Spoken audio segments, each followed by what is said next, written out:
नमस्कार दोस्तों, स्वागत है आपका हमारे YouTube चैनल पर। आज हम जिस कहानी को सुनाने जा रहे हैं उसका नाम कफन है, जिसका रचयिता एवं लेखक मुंशी प्रेमचंद जी है। तो चलिए दोस्तों शुरू करते हैं। झोपड़े के द्वार पर बाप और बेटा दोनों एक बुझे हुए अलाव के सामने चुपचाप बैठे हुए थे और अंदर बेटे की जवान बीवी बुधिया प्रसव वेदना में पछाड़ खा रही थी।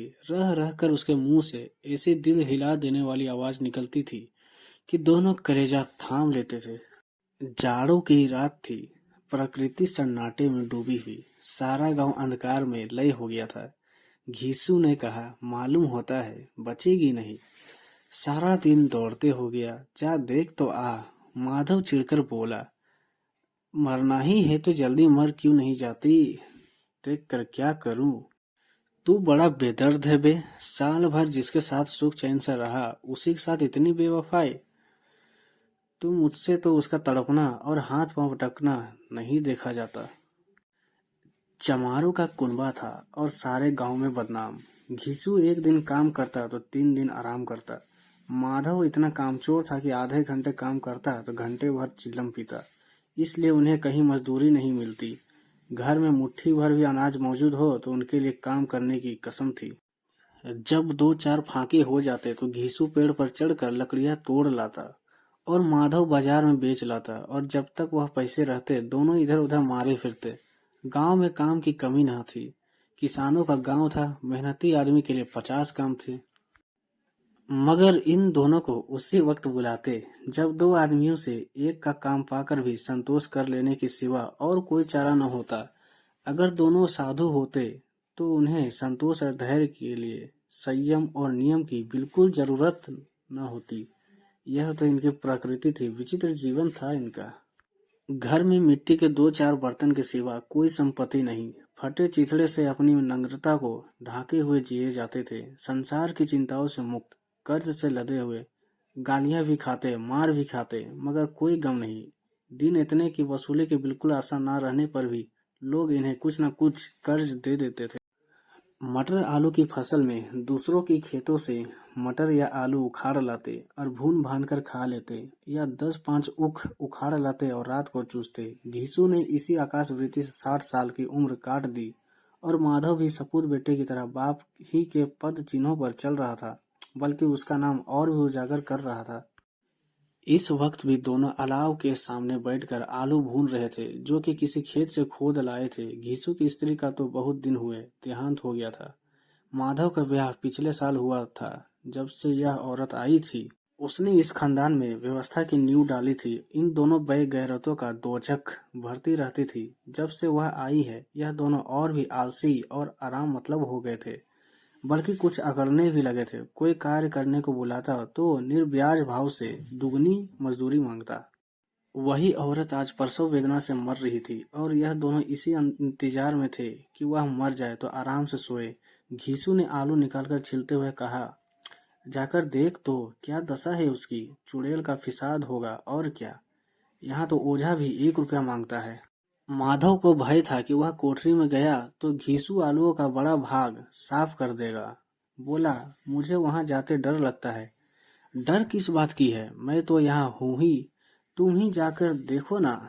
मेरी औरत जब मरी थी तो मैं 3 दिन तक उसके पास से हिला तक नहीं था, और फिर मुझे लजाएगी कि नहीं, जिसका कभी मुंह नहीं देखा। आज उसका ओढ़ा हुआ बदन देखूं, उसे तन की सुध भी तो न होगी। मुझे देख लेगी तो खुलकर हाथ पाँव भी न पटक सकेगी।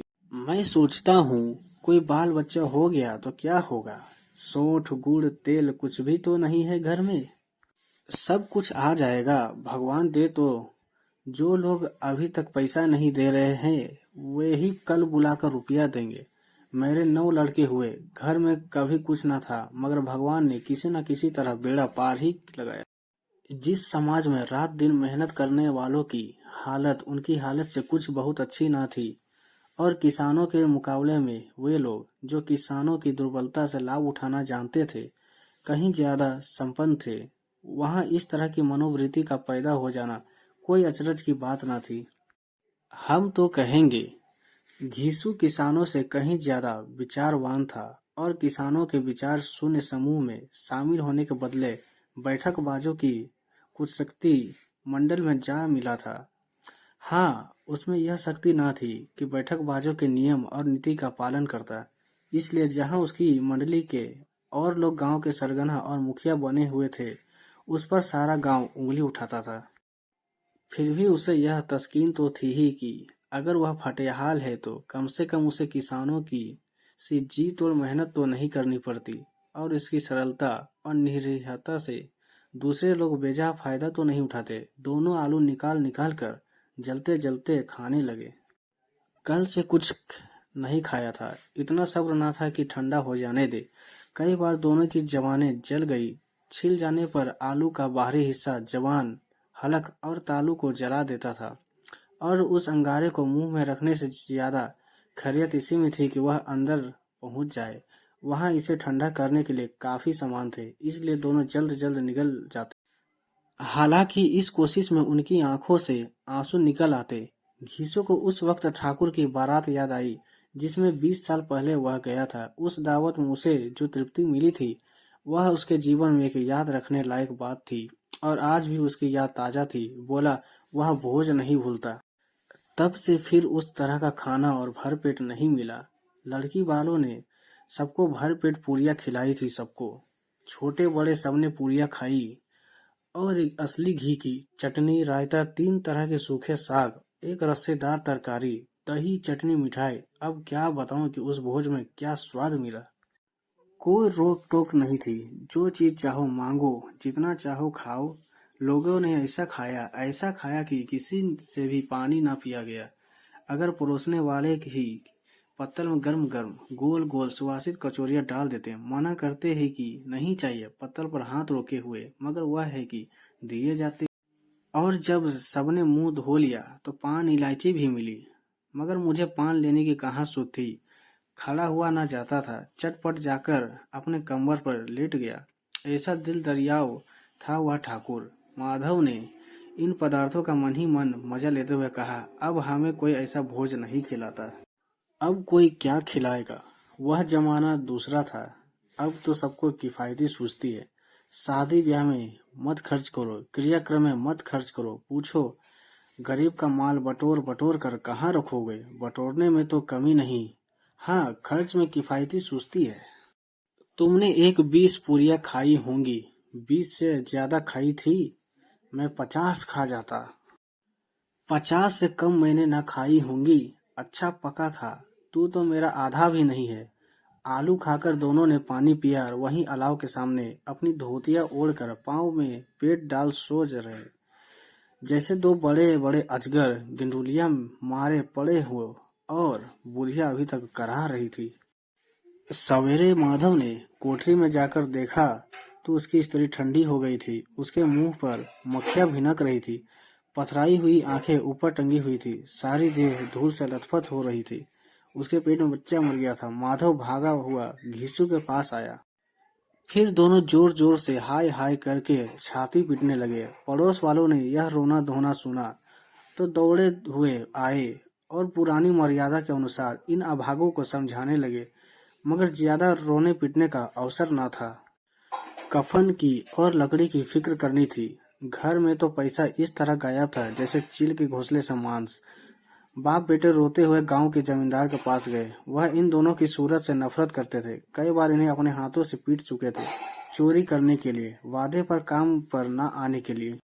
पूछा, क्या है बे घिसुआ, रोता क्यों है? अब तो तू कहीं दिखलाई भी नहीं देता। मालूम होता इस गांव में रहना नहीं चाहता। घीसू ने जमीन पर सिर रखकर आंखों में आंसू भरे हुए कहा, सरकार, बड़ी विपत्ति में हूँ। माधव की घरवाली रात को गुजर गई। रात भर तड़पती रही सरकार। हम दोनों उसके सिरहाने बैठे रहे। दवा दारू जो हो सका सब कुछ किया। मुद्दा वह हमें दगा दे गई। अब कोई एक रोटी देने वाला भी नहीं रहा। मालिक तबाह हो गए, घर उजड़ गया। आपका गुलाम हूँ, अब आपके सिवा कौन उसकी मिट्टी पार लगाएगा। हमारे हाथ में तो जो कुछ था वह सब तो दवा दारू में उठ गया। सरकार ही की दया होगी तो उसकी मिट्टी उठेगी। आपके सिवा किसके द्वार पर जाऊं। जमींदार साहब दयालु थे, मगर घीसू पर दया करना काले कंबल पर रंग चढ़ाना था। जी मैं तो आया, कह दे चल दूर हो जा यहाँ से। यूं तो बुलाने से भी नहीं आता, आज जब गरज पड़ी तो आकर खुशमामद कर रहा है। हरामखोर कहीं का बदमाश। लेकिन यह क्रोध या दंड देने का अवसर न था। जी में कुड़ते हुए 2 रुपए निकाल कर फेंक दिए, मगर संतावना का एक शब्द ही मुंह से ना निकला। उसकी तरफ ताका तक नहीं, जैसे सिर का बोझ उतारा हो। जब जमींदार साहब ने 2 रुपये दिए तो गांव के बनिया महाजनों को इनकार का साहस कैसे होता। घीसू जमींदार के नाम का ढिंडोरा भी पीटना खूब जानता था। किसी ने 2 आने दिए, किसी ने 4 आने। 1 घंटे में घीसू के पास 5 रुपए की अच्छी खासी रकम जमा हो गई। कहीं से अनाज मिल गया, कहीं से लकड़ी, और दोपहर को घीसू और माधव बाजार से कफन लाने गए। इधर लोग बांस वांस काटने लगे। गांव की नर्म दिल स्त्रियां आ आकर लाश देखती थी और उसकी बेकसी पर 2 बूंद आंसू गिराकर चली जाती थी। बाजार में पहुंचकर घीसू बोला, लकड़ी तो उसे जलाने भर को मिल गई है, क्यों माधव? माधव बोला, हाँ लकड़ी तो बहुत है, अब कफन चाहिए। तो चलो कोई हल्का सा कफन लेते हैं। हाँ और क्या, लाश उठते उठते रात हो जाएगी, रात को कफन कौन देखता है। हाँ और क्या, लाश उठते उठते रात हो जाएगी, रात को कफन कौन देखता है। कैसा बुरा रिवाज है कि जिसे जीते जी तन ढकने को चिथड़ा भी ना मिले, उसे मरने पर नया कफन चाहिए। कफन लाश के साथ जल ही तो जाता है, और क्या रखा रहता है। यही 5 रुपए पहले मिलते तो कुछ दवा दारू कर लेते। दोनों एक दूसरे के मन की बात टाल रहे थे। बाजार में इधर उधर घूम रहे, कभी इस बाजार की दुकान पर गए, कभी उसकी दुकान पर। तरह तरह के कपड़े, रेशमी और सूती देखे, मगर कुछ जचा नहीं। यहाँ तक कि शाम हो गई, तब दोनों ना जाने किस देवी प्रेरणा से एक मधुशाला के सामने जा पहुंचे और जैसे किसी पूर्व निश्चित व्यवस्था से अंदर चले गए। वहां जरा देर तक दोनों असमंजस में खड़े रहे। फिर घीसू ने गद्दी के सामने जाकर कहा, साहू जी, एक बोतल हमें भी देना। उसके बाद कुछ चिखोना आया, तली हुई मछली आई, और दोनों बरामदे में बैठकर शांतिपूर्वक पीने लगे। कई कुज्जियां ताबड़तोड़ पीने के बाद दोनों सरूर में आ गए। घीसू बोला, कफन लगाने से क्या मिलता, आखिर जल ही तो जाता, कुछ बहू के साथ तो न जाता। माधव आसमान की तरफ देखकर बोला, मानव देवताओं को अपनी निष्पापता का साक्षी बना रहा हो।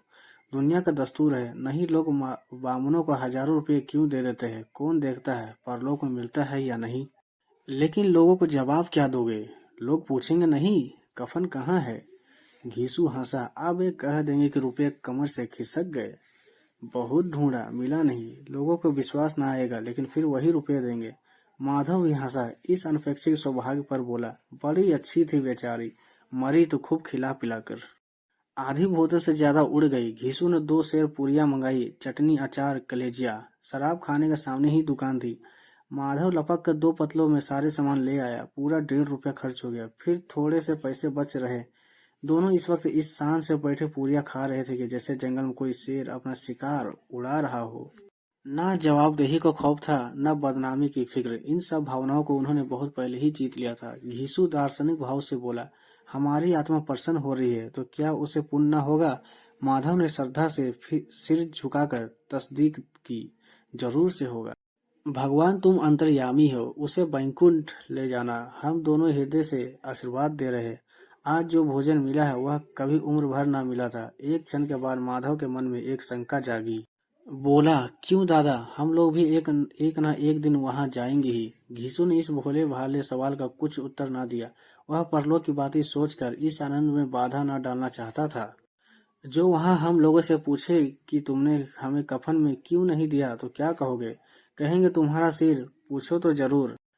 तू कैसे जानता है कि उसे कफन न मिलेगा? तू मुझे ऐसा गधा समझता है? 60 साल क्या दुनिया में घास खोदता रहूं, उसको कफन मिलेगा और बहुत अच्छा मिलेगा। माधव को विश्वास न आया। बोला, कौन देगा? रुपये तो तुमने चट कर दिए। वह तो मुझसे पूछेगी, उसकी मांग में तो सिंदूर मैंने डाला था। कौन देगा, बताते क्यों नहीं?